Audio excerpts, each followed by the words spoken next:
নমস্কাৰ।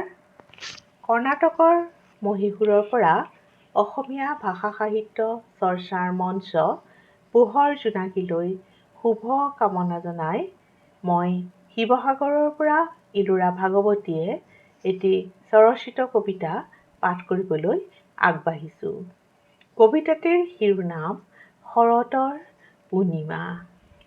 এইবাৰ শৰতৰ পূৰ্ণিমাৰ সন্ধিয়া বেলাত তুমি আহিবানে বাৰু? আহিবা দেই, আমি দুয়ো এক হ'ম।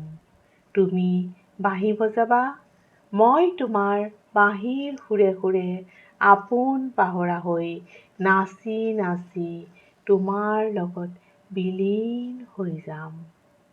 অহাবাৰলৈ কিন্তু মই যাম তোমাৰ ওচৰলৈ।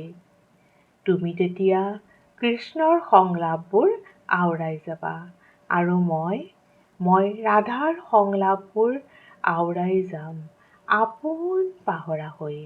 মই কথা দিলোঁ, তুমিও কথা দিয়া। তুমি আহিবানে বাৰু? ধন্যবাদ।